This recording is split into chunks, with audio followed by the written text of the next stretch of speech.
O objetivo desta aula é medir a aceleração da gravidade. E para isso, nós vamos lançar mão de uma observação de Galileu que foi feita na Catedral de Pisa. Ele observou a oscilação de um lustre e ele percebeu o seguinte: quando a amplitude de oscilação era pequena, o tempo gasto para o lustre completar uma oscilação era sempre o mesmo.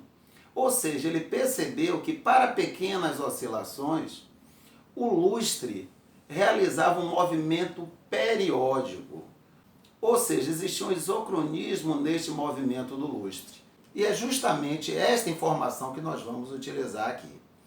Então, vamos começar pegando aqui um pêndulo mais simples possível. Este pêndulo simples, ele é constituído por uma massa pequena que está presa ao fio e a outra extremidade do fio está presa num ponto fixo.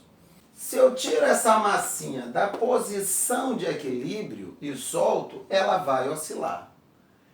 E, segundo a observação de Galileu, ela vai completar uma oscilação. E o que é uma oscilação, Marivaldo? Ela vai sair do ponto A, vai até o ponto B e volta. Isto é uma oscilação. Ela vai completar uma oscilação sempre no mesmo intervalo de tempo. Ou seja, este pêndulo, ele executa um movimento periódico. E Marivaldo, e qual a importância desta observação de Galileu? Qual a importância desse pêndulo simples? A importância é a seguinte: como você sabe que a oscilação do pêndulo ocorre sempre no mesmo intervalo de tempo, você agora pode contar essas oscilações e usar para a medida do tempo. Ou seja, foi possível construir o primeiro relógio de pêndulo. Um relógio muito mais preciso do que os anteriores. Agora, essa invenção se deve a Galileu? Não, ele até pensou nesse relógio, mas acabou não concretizando. Na realidade, quem patenteou o primeiro relógio de pêndulo foi Christian Huygens, que é um físico astrônomo que a gente vai ver no decorrer dos nossos estudos várias contribuições dele em relação à física. Agora vamos andar um pouco mais aí em relação ao pêndulo simples. Tá ok? Quando a gente estudar forças em trajetórias curvilíneas, eu vou demonstrar para vocês que para pequenas oscilações, ou seja, para pequenas deflexões, para um pequeno ângulo θ, este período do movimento do pêndulo, ou seja, o tempo que ele sai de A, vai até B e volta, ele é dado por 2π raiz de L sobre G. Onde L é o comprimento do pêndulo, é o comprimento do fio, e G a aceleração da gravidade.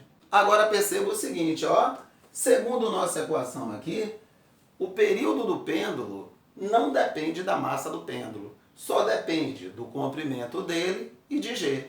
Se a gente desenvolve aqui, ó, vamos brincar um pouquinho com isso aqui, vou elevar ambos os membros ao quadrado.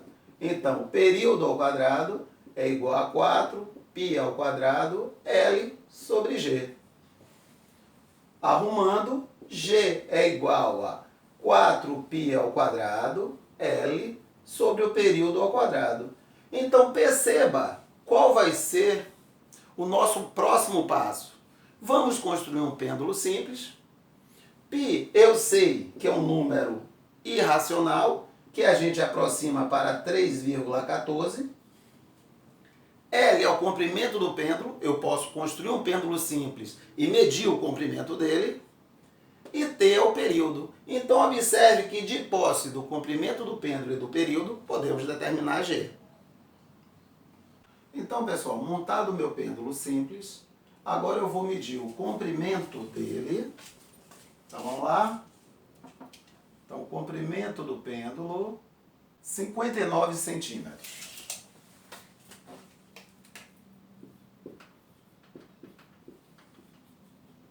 Agora vamos medir o período. E perceba que eu vou fazer o seguinte: ao invés de medir o tempo de uma oscilação, que eu sei que é um tempo pequeno, e isso pode levar a um erro grande cometido por mim, eu vou fazer o seguinte: eu vou medir o tempo de 10 oscilações e depois eu divido por 10, chegando a ser o tempo de uma oscilação. E com certeza diminuindo o meu erro na medida desse período. Então vamos lá. Quando ele chegar aqui, eu começo. Vamos lá.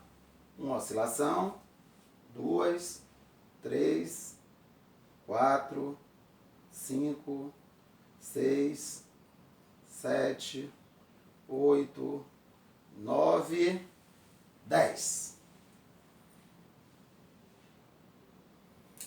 Então, tempo de 15,5 segundos. Ou seja, como é o tempo de 10 oscilações, vou dividir por 10, então o tempo de uma oscilação, ou seja, o período deste pêndulo corresponde a 1,55 segundos. Então agora vamos fazer nossas contas. Lembrando que o comprimento do pêndulo está em centímetro, então temos que transformar para metros. Então vamos lá, G é igual a 4 π ao quadrado. Quem é π? 3,14 ao quadrado. L 0,59 e o período 1,55 ao quadrado. Então desenvolvemos e encontramos G igual a 9,70 metros por segundo ao quadrado. Sim, Marivaldo, você mediu o valor de G, achou 9,70 metros por segundo ao quadrado, aproximadamente. Mas como é que você pode saber a qualidade do seu resultado? Simples, eu posso pegar como valor de referência o valor tabelado, que vocês conhecem, que está no livro de vocês, que diz que G para essa região é em torno de 9,81. Então, se eu tomar como verdadeiro esse resultado, esse valor para G, esse valor de referência aí tabelado, eu posso encontrar o meu erro, o quanto eu me afastei do valor esperado, do valor tabelado. Então, o meu erro vai ser justamente o quê? Em módulo, o erro sempre é positivo. Em módulo o quê? A diferença entre o valor de referência e o valor que eu encontrei.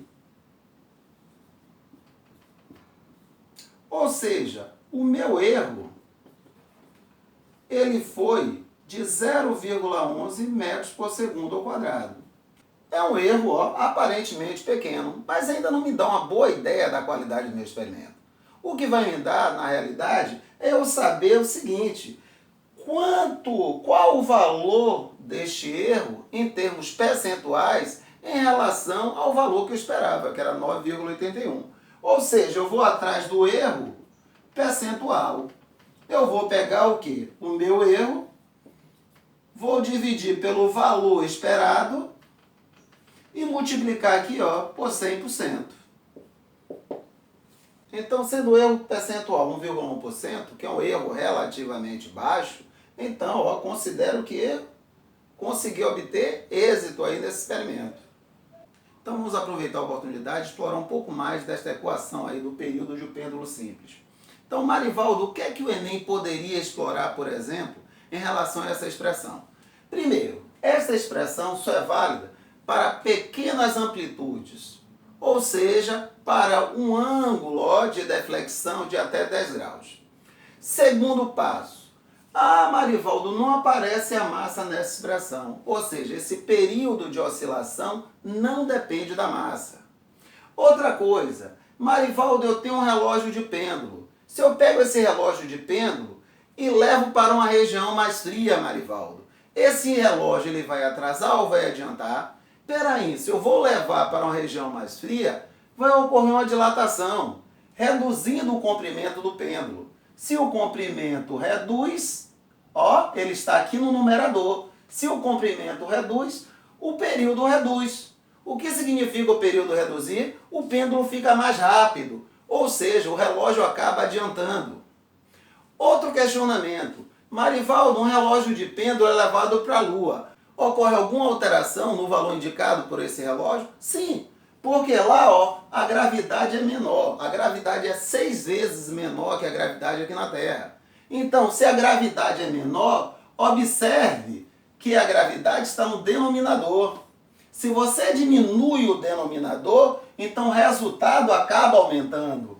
Ou seja, na Lua, como a gravidade é menor, o período é maior. O período é maior significa o quê, Marivaldo? Significa que agora o pêndulo ele vai gastar um tempo maior para completar uma oscilação. Ou seja, o relógio ele vai trabalhar mais devagar, mais lentamente. Ou seja, o relógio vai acabar atrasando. Outra observação. Marivaldo, O período ele é diretamente proporcional ao comprimento do pêndulo? Não. Observe que quem aparece aqui é a raiz quadrada do comprimento do pêndulo. Então, uma vez que você está numa região lá, ó, G não mudou, 2π é um número. Então, você tem uma constante vezes quem? A raiz quadrada do comprimento. Ou seja, o período ele é diretamente proporcional à raiz quadrada do comprimento do pêndulo. Agora, por outro lado, vou manter o comprimento do pêndulo. 2π é um número. Se eu alterar G, ou seja, levando o pêndulo para o outro planeta, para a Lua, por exemplo, observe que o período ele vai ser inversamente proporcional, ó, G está aqui no denominador, mas não vai ser inversamente proporcional a G. Quem está aqui é o quê? G está dentro de uma raiz quadrada. O período é inversamente proporcional à raiz quadrada de G.